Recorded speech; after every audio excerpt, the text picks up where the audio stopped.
بسم اللہ الرحمن الرحیم۔ ناظرین السلام علیکم، میں ہوں عمر برلاس اور آپ دیکھ رہے ہیں عمر برلاس اپڈیٹس۔ ناظرین، آج کی شخصیت ہے حضرت زید بن ثابت رضی اللہ تعالیٰ عنہ۔ اس وقت ہم ہجرت نبوی کے دوسرے سال میں ہیں۔ مدینہ الرسول صلی اللہ علیہ وآلہ وسلم میں ہر طرف بڑی گہما گہمی ہے۔ مسلمان پورے زور و شور کے ساتھ جنگ بدر کی تیاریوں میں مصروف ہیں۔ تیاریاں مکمل ہو جانے کے بعد نبی کریم صلی اللہ علیہ وآلہ وسلم اس پہلے لشکر پر آخری نگاہیں ڈالتے ہیں جو روئے زمین پر اللہ کے دین کو قائم کرنے اور ان کی زیر قیادت جہاد فی سبیل اللہ کے لیے حرکت میں آنے کو بالکل تیار کھڑا ہے۔ اور اسی موقع پر ایک کم سن بچہ جس کی عمر 13 سال سے بھی کم معلوم ہوتی ہے، جس کے چہرے پر ذہانت و فطانت کا جوہر نمایاں ہے اور جس کی پیشانی سے نجابت و حمیت کی شعائیں پھوٹ رہی ہیں، سامنے آتا ہے۔ اس کے ہاتھ میں ایک تلوار ہے جو لمبائی میں اس کے قد کے برابر یا اس سے کچھ نکلتی ہوئی ہے۔ وہ رسول اللہ صلی اللہ علیہ وآلہ وسلم کے قریب پہنچ کر کہتا ہے، اے اللہ کے رسول صلی اللہ علیہ وآلہ وسلم، میں آپ پر قربان، مجھے اپنے ساتھ شریک ہونے اور اپنے جھنڈے تلے اللہ کے دشمنوں سے جہاد کرنے کی اجازت مرحمت فرمائیے۔ رسول اللہ صلی اللہ علیہ وآلہ وسلم اس کے اوپر مسرت آمیز نگاہ ڈالتے ہیں، تحسین آفرین انداز میں اس کے کندھے کو نرمی سے تھپ تھپاتے ہوئے اس کی دل جوئی فرماتے اور کم سنی کے باعث اسے واپس کر دیتے ہیں۔ بچہ اپنی تلوار کو زمین پر گھسیٹتا ہوا نہایت رنجیدہ اور غمگین صورت بنائے واپس لوٹ گیا۔ اسے اس بات کا شدید احساس تھا کہ وہ پہلے غزوہ میں رسول اللہ صلی اللہ علیہ وآلہ وسلم کے ساتھ شرکت کے شرف سے محروم رہ گیا۔ اس کے پیچھے اس کی ماں نوار بنت مالک رضی اللہ تعالیٰ عنہا بھی واپس آ گئیں۔ اسے بھی اپنے بچے کی محرومی کا غیر معمولی صدمہ تھا۔ اسے اس بات کا بڑا ارمان تھا کہ وہ اپنے لخت جگر کو لوگوں کے ساتھ رسول اللہ صلی اللہ علیہ وآلہ وسلم کے جھنڈے کے نیچے جہاد کے لیے جاتا ہوا دیکھے۔ اسے پوری امید تھی کہ اس کا نور نظر بارگاہ رسالت میں وہ مقام بلند حاصل کر لینے میں کامیاب ہو جائے گا جو اس کا باپ اگر زندہ ہوتا تو حاصل کرتا۔ لیکن اس انصاری نونہال نے جب یہ دیکھا کہ وہ اپنی کم عمری کی وجہ سے اس میدان میں رسول کریم صلی اللہ علیہ وآلہ وسلم کا تقرب حاصل کرنے میں کامیاب نہیں ہو سکا، تو اس نے اپنی ذہانت سے کام لے کر اپنے لیے ایک ایسے میدان کا انتخاب کر لیا جو اسے نبی کریم صلی اللہ علیہ وآلہ وسلم کا مقرب بنا دے، جس میں کامیابی حاصل کرنے کے لیے عمر کی قید یا شرط نہ تھی، اور وہ میدان تھا علم اور حفظ کا میدان۔ جب اس نے اس نئے خیال کا ذکر اپنی ماں کے سامنے کیا تو وہ بہت خوش ہوئیں اور اس کی حقیقت رسی پر باغ باغ ہو گئی۔ اس نے اپنے قبیلے کے کچھ لوگوں سے بچے کی دلچسپی اور اس کی سوچ کا ذکر کیا تو وہ لوگ اس کو رسول اللہ صلی اللہ علیہ وآلہ وسلم کی خدمت میں لے گئے اور آپ صلی اللہ علیہ وآلہ وسلم سے عرض کیا، اے اللہ کے رسول صلی اللہ علیہ وآلہ وسلم، یہ ہمارا لڑکا زید بن ثابت رضی اللہ تعالیٰ عنہ ہے۔ اس کو کتاب اللہ کی 17 سورتیں بالکل اسی طرح صحت کے ساتھ یاد ہیں جس طرح آپ کے قلب مبارک پر اتری ہیں۔ اس کے علاوہ یہ لکھنے پڑھنے میں بھی کافی ہوشیار ہے۔ ان چیزوں کے ذریعے یہ آپ صلی اللہ علیہ وآلہ وسلم کا قرب حاصل کرنا اور آپ صلی اللہ علیہ وآلہ وسلم کی خدمت میں رہنا چاہتا ہے۔ اگر آپ چاہیں تو اس سے سن لیں۔ رسول اللہ صلی اللہ علیہ وآلہ وسلم نے زید بن ثابت رضی اللہ تعالیٰ عنہ سے اس کی حفظ کی ہوئی صورتوں میں سے کچھ سنی۔ واقعی اس کی تلاوت نہایت خوبصورت اور ادائیگی بہت واضح تھی۔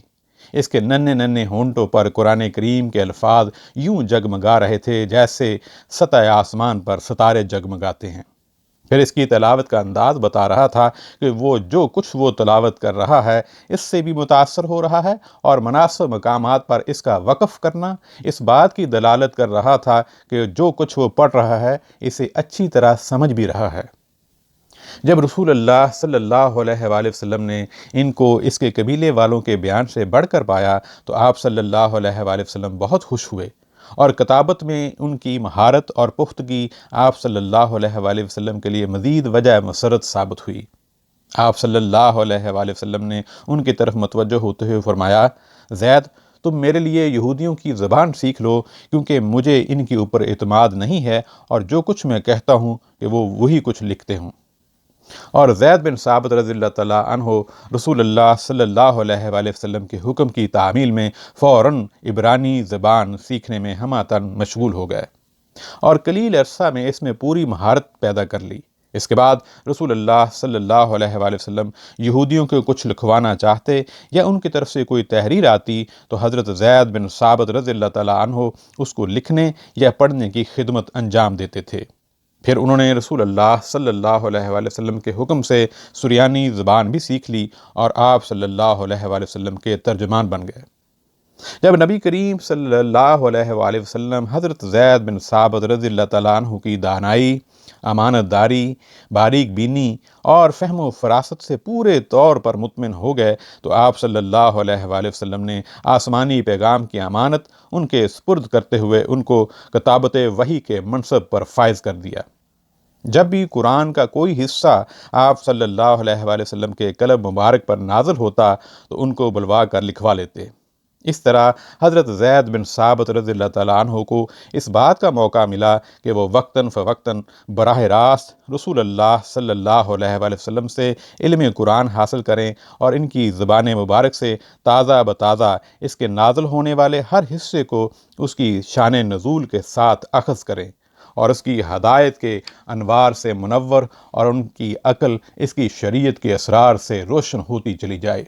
اور آخر کار یہ خوش قسمت نوجوان زید بن ثابت رضی اللہ تعالیٰ عنہ قرآن میں امتیازی خصوصیت کا حامل اور رسول اللہ صلی اللہ علیہ وآلہ وسلم کی وفات کے بعد قرآنی علوم میں امت محمدیہ صلی اللہ علیہ وآلہ وسلم کا اولین مرجع بن گیا۔ چنانچہ وہ اس کمیٹی کا صدر بن گئے جس نے حضرت ابو بکر صدیق رضی اللہ تعالیٰ عنہ کے زمانے میں قرآن کے جمع و ترتیب کا کارنامہ انجام دیا، اور اس مجلس کا سربراہ تھا جس نے حضرت عثمان رضی اللہ تعالیٰ عنہ کے عہد خلافت میں قرآن پاک کو یکجا کرنے کی ذمہ داری ادا کی تھی۔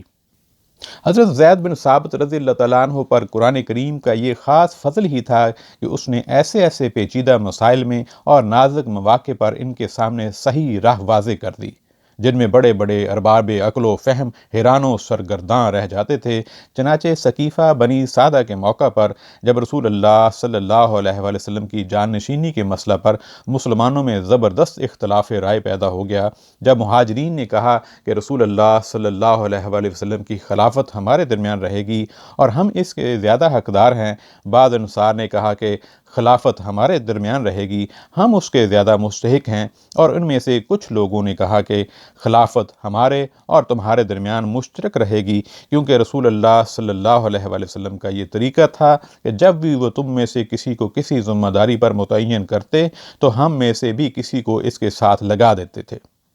اور اس معاملے میں صورتحال اتنی سنگین ہو گئی تھی کہ قریب تھا کہ نبی کریم صلی اللہ علیہ وآلہ وسلم کی تجہیز و تکفین سے قبل ہی مسلمانوں کے اندر زبردست فتنہ پیدا ہو جائے۔ اس موقع پر ایک ایسے فیصلہ کن، برحق اور قرآنی ہدایت کے مطابق کلمہ کی ضرورت تھی جو سر اٹھانے سے پہلے ہی اس فتنے کا کما کر دیتا، اور وہ کلمہ حضرت زید بن ثابت رضی اللہ تعالیٰ عنہ کی زبان سے اس وقت ادا ہوا جب انہوں نے اپنی قوم انصار کو مخاطب کرتے ہوئے کہا، اے گروہ انصار، رسول اللہ صلی اللہ علیہ وآلہ وسلم مہاجرین میں سے تھے، اس لیے ان کا جان نشین بھی انہی کی طرح مہاجر ہونا چاہیے، اور ہم لوگ رسول اللہ صلی اللہ علیہ وآلہ وسلم کی زندگی میں ان کے انصار تھے، لہٰذا ہم ان کے بعد بھی حق بات میں ان کے جان نشین کے انصار و اعوان رہیں گے۔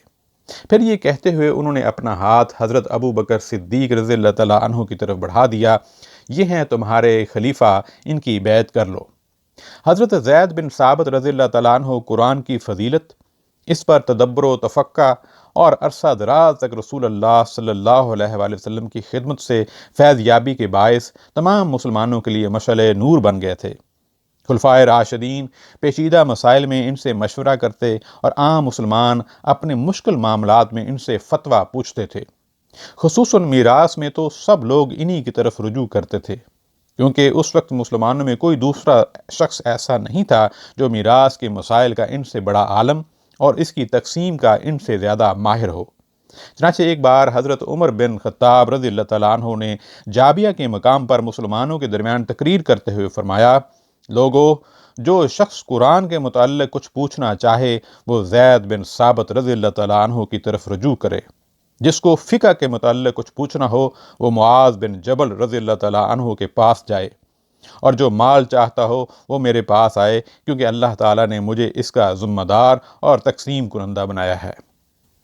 صحابہ کرام رضی اللہ تعالیٰ عنہم اور تابعین اعظام رحمۃ اللہ علیہم میں سے وہ لوگ جو علم کے طلبگار تھے، حضرت زید بن ثابت رضی اللہ تعالیٰ عنہ کا مقام و مرتبہ خوب اچھی طرح پہچانتے تھے۔ چنانچہ اس علم کی وجہ سے جو ان کے سینے میں جانگزیں تھا، وہ لوگ ان سے غیر معمولی تعظیم و توقیر کے ساتھ پیش آتے تھے۔ حضرت عبداللہ بن عباس رضی اللہ تعالیٰ عنہ دیکھتے ہیں کہ حضرت زید بن ثابت رضی اللہ تعالیٰ عنہ اپنے گھوڑے پر سوار ہونا چاہتے ہیں، چنانچہ آگے بڑھ کر وہ ان کے سامنے کھڑے ہو جاتے ہیں اور ان کی رکاب اور گھوڑے کی لگام تھام لیتے ہیں۔ یہ دیکھ کر حضرت زید رضی اللہ تعالیٰ عنہ ان سے کہتے ہیں، اے ابن رسول اللہ صلی اللہ علیہ وآلہ وسلم، چھوڑ دیجئے۔ تو وہ جواب دیتے ہیں، ہم کو اپنے علماء کے ساتھ اسی طرح پیش آنے کا حکم دیا گیا ہے۔